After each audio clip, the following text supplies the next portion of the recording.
The town where the story begins was small but carried with it an old charm. Streets wound between rows of brick houses, their windows glowing warmly when evening came. Near the center of the town stood an ancient stone bridge that crossed the river, a place everyone knew and yet rarely stopped to notice. For most, it was only a path to get from one side to the other. But for an old man who had lived in that town for decades, the bridge was part of his daily life. He had walked across it so many times that every loose stone, every iron railing, and even the sound of the water rushing beneath felt like a companion. The old man was no ordinary figure in the town. He had been wealthy for as long as most people could remember. Whispers about him traveled through bakeries, corner stores, and even the marketplace. Some spoke of his generosity, how he had helped struggling families, donated to schools, and quietly supported people who had fallen on hard times. Others spoke of him with envy, pointing to his large house on the hill and the expensive cars that sometimes passed through the gates. But one thing everyone agreed on was this: the man was always alone.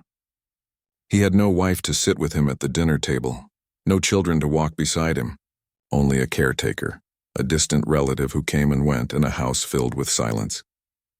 The old man had a habit that made him a familiar sight. Every evening after finishing his supper, he would put on his coat and hat, pick up his walking stick, and leave his mansion. He would take the same path down the hill, along the quiet streets, and toward the bridge. He enjoyed the calm air of the river and the sound of the water. To him, that was peace. Even when his knees hurt or his back ached, he never skipped this walk.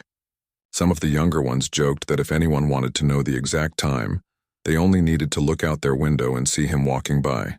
That was how consistent he was. On the particular evening when the story took its darkest turn, the old man seemed unaware of what awaited him.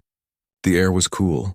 A light breeze stirred the trees, and the last bits of sunlight painted the sky in shades of orange and purple. He walked slowly, pausing sometimes to rest against his cane, and then pressing forward again with the patience of someone who had no rush. To him, it was just another evening. But hidden in the folds of that evening was a boy no older than 9 or 10. The boy had found a secret place he liked, under the bridge. He had discovered a way down from the side where wild grass and stones made a small path to the riverbank. From there, he could climb under the arch of the bridge and sit on a flat stone that jutted out. He liked this spot because he could watch the rippling water up close and imagine stories about boats or fish he might one day see. Sometimes he would skip stones, sometimes just listen to the echo of cars driving overhead. It felt like a secret hideout no one else knew about. That evening he had gone there again, carrying a stick he used to draw shapes in the mud. He had no idea that his little game would turn into the heaviest memory of his life. As the boy played, he heard footsteps above. He looked up, knowing the rhythm of the old man's steps by heart. He had seen him before walking across the bridge in the evenings and had even waved once, though the old man never noticed. Tonight, however, the boy heard something else too. Another pair of footsteps. Quicker, sharper, heavier. They followed close behind the old man, but the boy, tucked safely below, could only imagine who it was. His small heart began to beat faster, sensing something unusual. The man following the old man was younger, though not young enough to be carefree. His face was lined with frustration, his eyes restless, and his hands clenched in his coat pockets. He had lived his life in constant struggle, always looking at others with envy. And whenever he looked at the old man, the envy turned to bitterness. To him, the old man's wealth was a mountain he could never climb, and he believed that life had cheated him. That night, his mind was consumed with one thought. If he could take what belonged to the old man, even a part of it, he might escape his misery forever. He had followed the old man before, watching, waiting, studying his habits. He knew that the old man carried important papers with him sometimes, contracts, deeds, or bank documents. Rumors whispered that the old man never trusted banks fully and always kept valuables close. The man believed this was his chance. The quiet bridge, the fading evening light, the silence of the river. No better stage for a crime he thought no one would witness.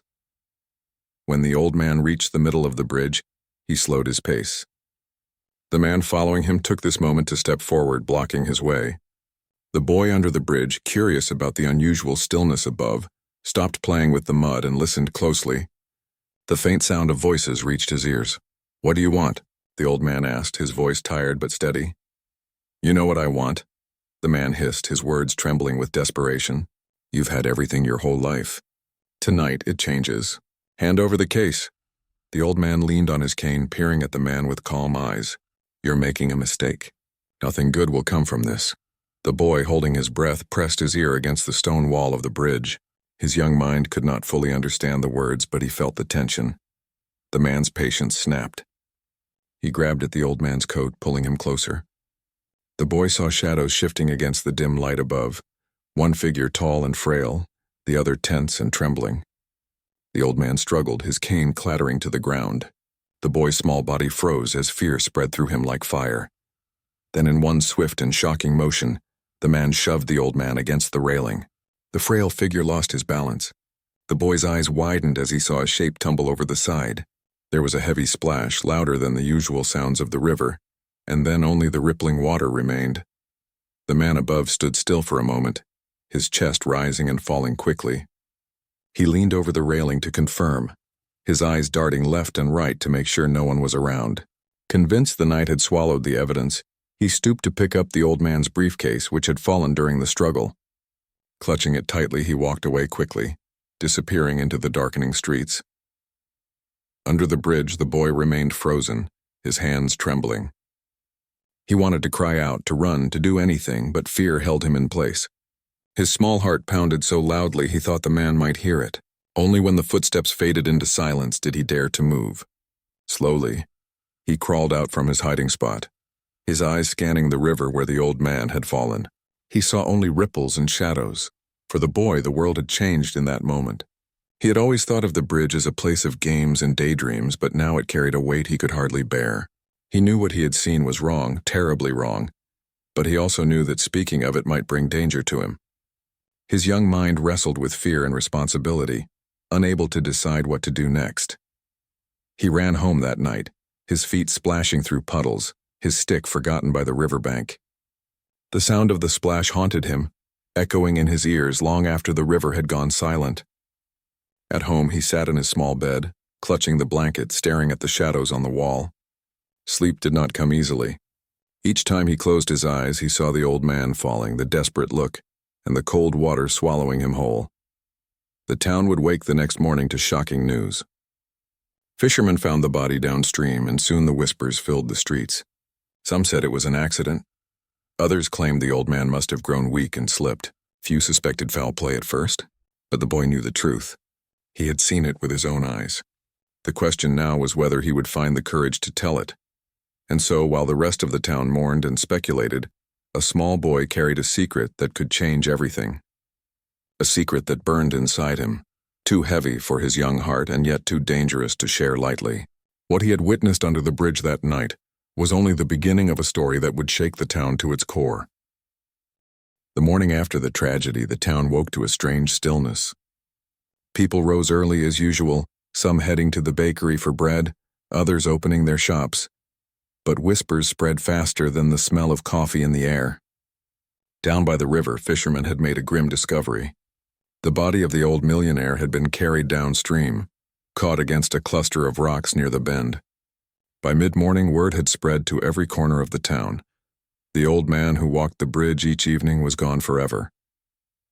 At first, the townspeople struggled to believe it. He had seemed so strong, so steady despite his age. Some suggested he might have slipped. "He was old, his balance wasn't perfect," one woman said at the market. Others believed it was his heart that gave way. Maybe it just stopped and he tumbled over before anyone could help. Every voice carried its own version of the truth, but none came close to what had really happened. The boy who had witnessed everything sat in his small kitchen that morning, silent while his mother served him breakfast. He stared at the plate of bread and jam but could hardly eat. The image of the old man falling haunted him still. He wanted to speak, to tell his mother what he had seen, but fear locked his lips. What if the man who pushed the old millionaire somehow found out? What if he came after him? The boy was too young to weigh justice against danger. All he knew was the pounding of his heart and the heaviness of his secret. Later that day, a group of townspeople gathered outside the gates of the old man's mansion. The iron gate stood closed as if guarding secrets of their own. Some cried openly, remembering his kindness. A middle-aged man whispered how the old man had once paid his rent when he had nothing. A woman recalled the time he bought new books for the school library. But among the mourners were also those who simply stared, their eyes filled with quiet envy, still unable to forget that he had lived in luxury while they had struggled. Inside the house, officials walked briskly, discussing what to do with the property and belongings. The caretaker, a distant relative, answered questions with trembling hands. He was overwhelmed by the sudden loss and the confusion it brought. Papers had to be signed, statements given, and an investigation begun. Meanwhile, the man who had committed the crime sat alone in his small rented room across town. He placed the old man's briefcase on the table and stared at it with greedy eyes. His heart still raced whenever he thought of the splash, but he tried to silence the fear by telling himself no one had seen. He had planned everything carefully, waiting for dusk, choosing the bridge, making sure the street was empty. As far as he knew, the river had swallowed all the evidence. He opened the briefcase with shaky hands, expecting piles of cash or papers worth millions. Inside he found documents, bonds, and contracts. There was value in them, yes, but it was not the instant fortune he had imagined. Anger bubbled up inside him. Had he risked everything for nothing more than papers he could not even understand? He shoved the contents back inside and sat in silence, his thoughts spinning. Back at the boy's house, the afternoon brought another wave of whispers. Neighbors visited one another, sharing versions of the story they had heard. Some claimed to have seen the old man the night before near the bridge. Others speculated that perhaps he had enemies. The boy listened to these stories from the corner of the room, his hands clenched tightly in his lap. He wanted to scream the truth, but the image of the man's furious eyes when he pushed the old millionaire into the river kept silencing him. That night, the boy lay awake once more, staring at the ceiling. His secret felt heavier than before. He thought about the old man's kind face, about how unfair it was that he had been taken in such a cruel way. And he thought of the man who walked away with the briefcase, smug and sure that no one had seen. The boy whispered to himself in the dark, "I saw you. I know what you did," but no one else could hear him. The following days brought investigators into town. 2 officers visited the bridge, studying the railing and the stones beneath. They took notes, asked questions, and tried to determine whether the fall had been accidental. The people of the town gathered nearby, curious, but most of them still leaned toward the idea of an accident. After all, who would dare harm the old man? The boy followed the officers at a distance, his small figure blending in with the crowd. His heart pounded as he watched them examine the very spot where it had all happened. He wanted to shout, to point, to tell them everything, but his fear was like a shadow that grew longer each time he tried to step into the light. What if no one believed him? What if the man came back? At the same time, the man who had committed the crime walked the streets with a false calmness. He even joined the crowds outside the mansion once, nodding in sympathy as others spoke about the old man's death. He blended in so well that no one gave him a second glance. Inside, however, his nerves were sharp. Each time he saw the police, he imagined them turning toward him, calling his name, pulling him into their questions. Each night he checked the briefcase again, as if hoping the papers inside would somehow transform into the riches he desired. But they never did. Instead, they reminded him of what he had done. For the boy, the weight of silence grew too much. One evening, unable to sleep, he crept out of bed and went to the kitchen where his grandmother sat sipping tea. She looked at him with gentle eyes and asked why he was awake so late. The boy hesitated, shifting from foot to foot. Finally, he whispered, "I saw something. On the bridge." Her face grew serious. She set down her cup and leaned closer. "What did you see, child?" The boy's voice trembled as he spoke, telling her everything in bits and pieces. The footsteps, the voices, the struggle, the splash. His grandmother listened quietly, her eyes widening, her hand covering her mouth. When he finished, she pulled him into her arms and held him tight. "You did the right thing by telling me," she whispered. But her heart pounded with worry. She knew this was dangerous. The next morning, the grandmother made a careful decision. She went to the police station, holding the boy's hand tightly. She asked to speak to the officers privately. At first, they looked at her with doubt. How could a child know anything about such a serious matter?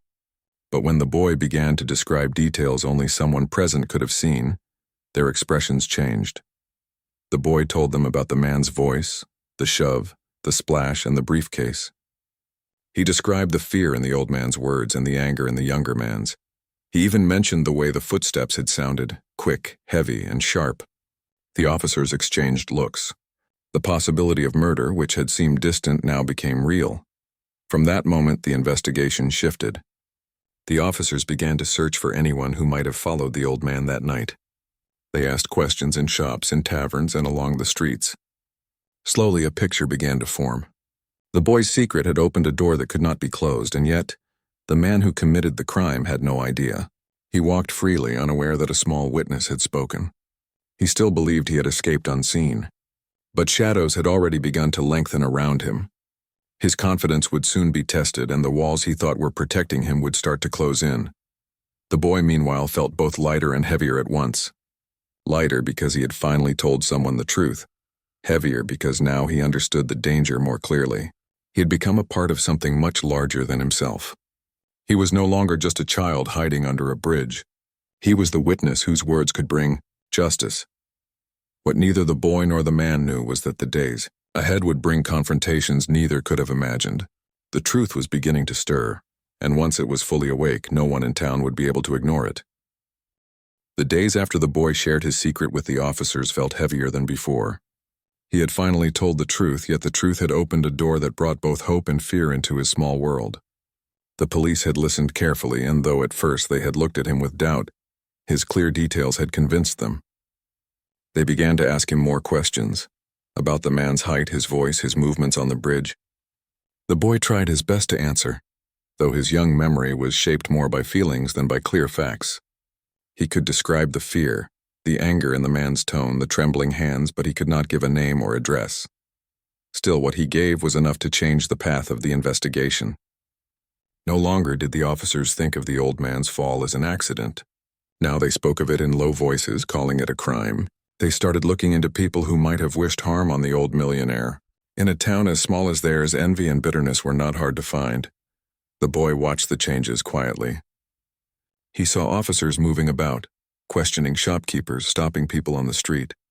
He overheard whispers from neighbors, some relieved that justice might be served, others uneasy that murder had touched their quiet town. But the boy also noticed something else, the way suspicion spread like smoke. People who had once greeted one another warmly now eyed each other with caution. Rumors began to swirl. Someone claimed they had seen a shadowy figure following the old man days earlier. Another insisted that a relative wanted his fortune. Each rumor added another twist, but the boy knew only one truth. The man who pushed the old millionaire was still out there, walking freely. For the man himself, life was turning into a restless game of pretending. He moved about with calmness on the surface, but inside, his nerves were like wires pulled too tight. Each time a knock sounded on his door, his breath caught. Each time he saw a police officer on the street, his stomach turned. The briefcase sat hidden beneath his bed, and though he had thought it would bring him wealth, it now felt like a curse. The papers inside were valuable, but he did not understand how to turn them into the riches he had dreamed of. They mocked him, silent reminders of what he had done and the weight he now carried. At night, he sat in his dim room, thinking back to the splash in the river. He told himself again and again that no one had seen him. Yet the memory of the splash would not leave him, and he began to hear it in his dreams. Sometimes he woke sweating, convinced he had heard footsteps outside his door. Still, he clung to his plan. He would find a way to use the documents. He believed the world owed him, and this was his chance to claim it. Meanwhile, the boy's nights were restless too. He no longer played under the bridge. The thought of going there filled him with dread. Instead, he stayed close to home, sitting by his window watching the quiet street. He felt older somehow, as though carrying a secret had stolen part of his childhood. Sometimes he wondered why he had been the one to see it all. Why not someone stronger, braver, older? Why a child? His grandmother reminded him gently that sometimes the smallest witness could hold the greatest truth. But even her words could not erase the fear from his heart. The town held a memorial service for the old man a week later. People gathered in the church, filling the wooden pews until there was no space left. The boy sat with his family, his small hands folded tightly in his lap. He listened to the voices that spoke of the old man's kindness, of the ways he had quietly helped others, of his strength and his solitude. The boy's eyes watered as he thought of the man's final words on the bridge. Calm, almost forgiving. Even in the face of anger, the man who had caused it all stood outside the church that day, blending with the crowd. He kept his head low, nodding when others spoke of grief, whispering condolences he did not feel. He watched the people's faces carefully, searching for signs that anyone suspected him, but no one seemed to look his way with suspicion. For a moment, he almost believed he was safe. Almost. The investigation, however, was quietly tightening its net. The police had learned of his struggles, his debts, his bitterness toward the old man. They knew he had been seen lingering near the bridge on previous nights. These small pieces, though not enough for proof, began to form a picture. And in that picture, the boy's account was the clearest brushstroke. One evening, the officers returned to the boy's house.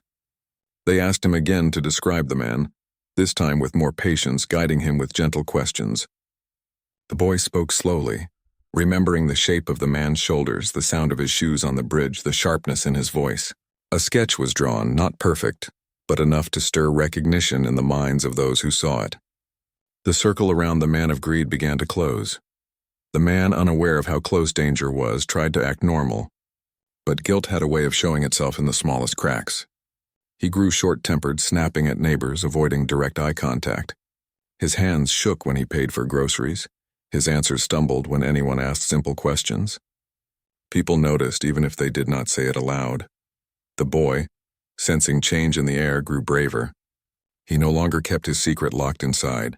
He began to believe that justice would come. He trusted the officers, trusted his grandmother's comfort, and trusted the strength of truth. Yet he also knew the man would not surrender easily. Fear lingered in his chest, a reminder that the story was not yet finished. The turning point came one late afternoon, when a local shopkeeper recalled seeing the man following the old millionaire on the very night of the tragedy. Her words, added to the boy's testimony and the officer's suspicions, created a line strong enough to act upon. A quiet watch was placed on the man. He noticed eyes on him more often, steps behind him, questions asked in casual tones. Panic began to stir within him, sharper now than before.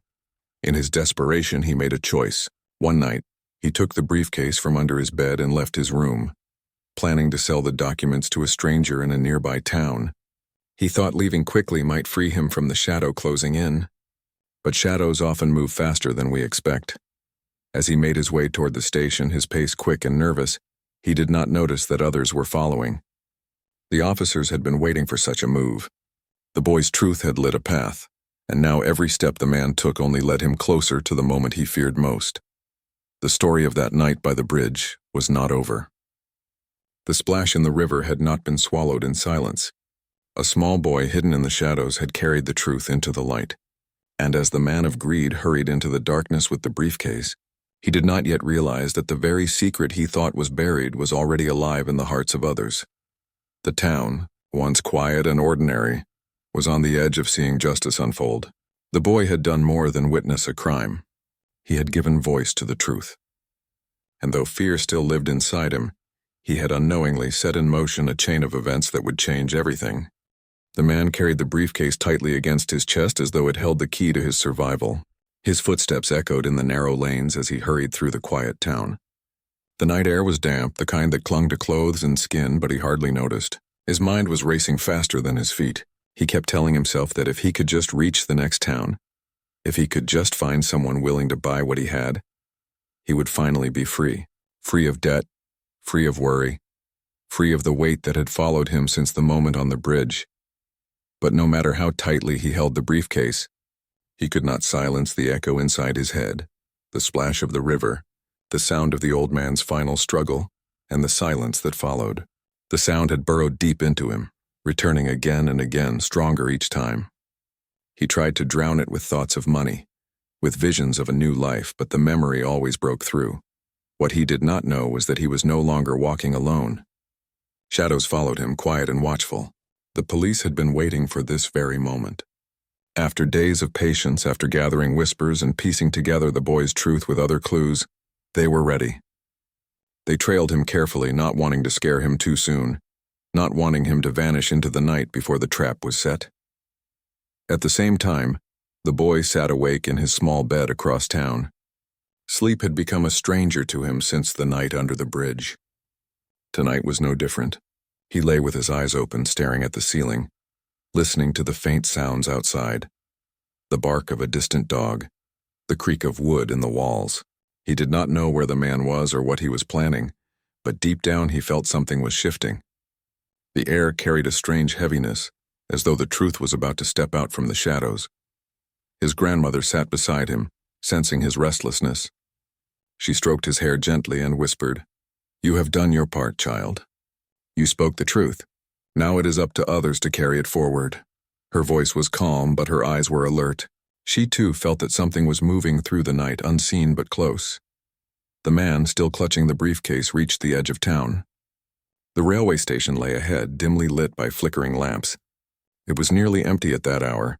Only a few travelers waiting on benches, their faces tired. He slipped inside, his heart pounding, glancing over his shoulder again and again.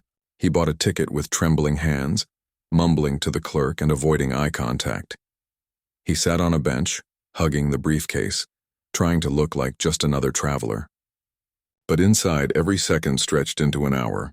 He imagined footsteps closing in, imagined the boy's wide eyes staring at him from the shadows, imagined the river pulling him under. The officers, meanwhile, closed the circle. They positioned themselves quietly at the station, blending with the few passengers.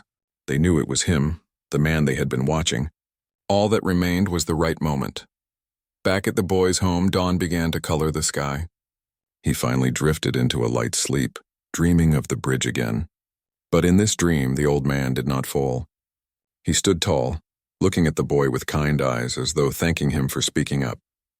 The dream was gentle, yet it carried weight, as if hinting that the story was nearing a turning point. At the station, the man heard the whistle of the approaching train. He stood quickly, gripping the briefcase, his eyes darting toward the platform.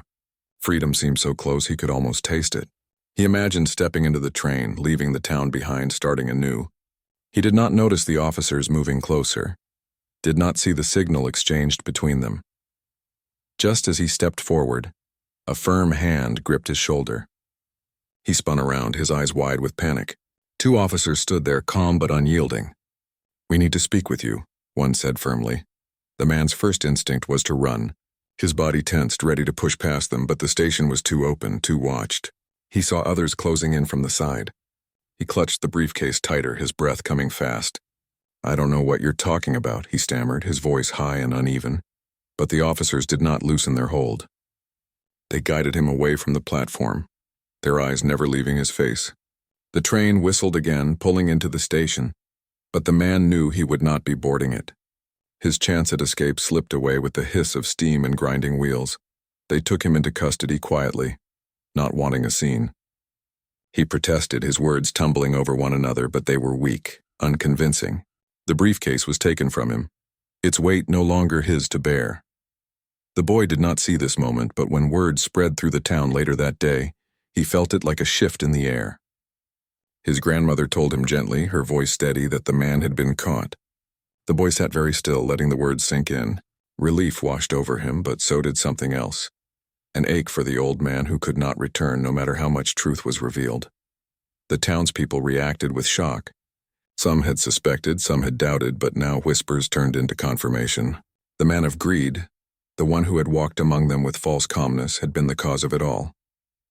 People shook their heads, some angry, some saddened. The old man's death no longer seemed like an accident, but a wound left by someone they had once passed on the street. In the days that followed, the boy was asked again to speak of what he had seen.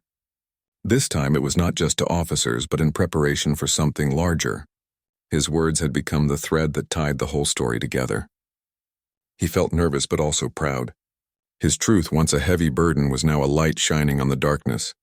The man, locked in a cell, sat with his head in his hands. The briefcase was gone, its contents examined, its promises of wealth now meaningless. All that remained for him was the memory of the bridge, the river, and the boy he never knew had been watching. That thought haunted him most of all, that a child hidden in the shadows had undone him. The town began to heal slowly. People spoke less of envy and more of justice. They looked at the bridge differently now, not just as a path across the river, but as the place where truth had been born from tragedy. Some avoided it, unable to face the memory.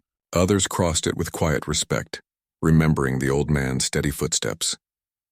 For the boy, the bridge was no longer a place of play. He did not return to the stones beneath it, but he carried something stronger than fear now. He carried the knowledge that even the smallest voice could matter, that truth could stand tall against lies. He carried the memory of the old man's kindness, and the belief that he had done what was right, even when it had scared him most. And so, while the story of the man of greed moved toward its end in courtrooms and reports, the story of the boy was just beginning. He had stepped out from under the shadows of the bridge into a world that was larger, harder, but also brighter. He had learned that sometimes the heaviest secrets could also be the ones that saved others. The splash in the river had not been the end. It had been the beginning of a chain that led to truth, to justice, and to the quiet strength of a child who had seen and dared to speak. The arrest of the man had changed the town, though the weight of the tragedy still lingered in quiet corners. People went about their daily lives, but the memory of the old millionaire and the crime that had taken him was never far from their minds. The bridge, once a place of routine and calm, had become a symbol of truth and justice, a reminder that even the smallest eyes could witness the greatest acts. The man who had caused it all sat in a small, cold cell. Daylight fell through the barred window, but it offered him no warmth. He stared at the walls, thinking about every step that had led him here. The briefcase, once his hope for escape, was now gone, examined and catalogued as evidence. The papers inside had been studied by authorities, revealing the old man's careful planning and wealth management. Though they had not brought him immediate fortune, they had brought proof that connected him to the crime. The man could no longer tell himself the story of freedom he had imagined. His mind replayed the bridge, the splash, and most painfully, the image of the small boy who had seen everything. He had believed he was invisible, that the night had swallowed all evidence, but the truth had a way of finding its path. The boy's courage had undone all of his careful planning. Meanwhile, the boy moved through the town with a quiet confidence that surprised even his own family. He was no longer only the child who hid under the bridge. He had become someone who knew the weight of truth, someone whose voice mattered more than he could have imagined. His grandmother watched him with pride and relief, knowing that her words had helped him find courage when fear might have silenced him forever. The officers continued to piece together the story. They interviewed more people, retracing the man's steps, confirming what the boy had said. Each piece of information added clarity to the night's events. The man's greed, his planning, his desperation, all were documented carefully. The town learned more about what had happened, not from rumors, but from careful investigation. Truth replaced suspicion. The trial began with quiet anticipation. The courtroom was small, yet every seat was filled. People wanted to see justice done, to witness the outcome of the crime that had shaken their community. The boy's testimony was crucial. He sat on the witness stand, holding his grandmother's hand tightly at first, then letting go as he spoke. He described the bridge, the evening, the footsteps, the voices, and the shove that had sent the old man falling. His words were clear and steady, shaped by fear but strengthened by honesty. The man of greed listened, his face pale, hands trembling slightly. He could see that the child had remembered details he had tried to forget, that every action he had taken had been observed, even in his belief that no one was watching. The courtroom was silent except for the boy's voice, and in that silence, the man realized that the world he had tried to manipulate had turned against him. After the boy's testimony, the prosecution presented the evidence collected from the briefcase and other sources. Papers that once represented the old man's careful planning were now tools for justice. Witnesses confirmed the man's presence near the bridge, his strange behavior, and his motive. The picture was complete. Even those who had doubted the boy's ability to tell the truth had no choice but to see the evidence before them. The man's defense faltered under the weight of proof. He could not argue away what had been done, could not hide from the child who had seen everything. His attempts to claim accident, to say the old man had slipped or fallen, were met with the clarity of witnesses, documents, and the boy's unwavering memory. Justice, though delayed, was unavoidable. When the verdict was announced, the courtroom held its collective breath. Guilty. The words echoed in the room, bringing relief, sorrow, and a strange peace to the town. The man was led away, and the weight of his actions would follow him for the rest of his life. For the townspeople, it was a moment of closure, a confirmation that truth and courage had prevailed over greed and violence. The boy left the courtroom with a sense of lightness he had not felt in months. He walked with his grandmother, past the bridge that had changed so much, past the streets that had once seemed ordinary but were now filled with memory. He realized that he had learned something powerful, that even the smallest person, even the youngest voice, could make a difference in the world. Life slowly returned to normal. Shops reopened, children played in the streets, and the river continued its endless flow. But the town was no longer quite the same.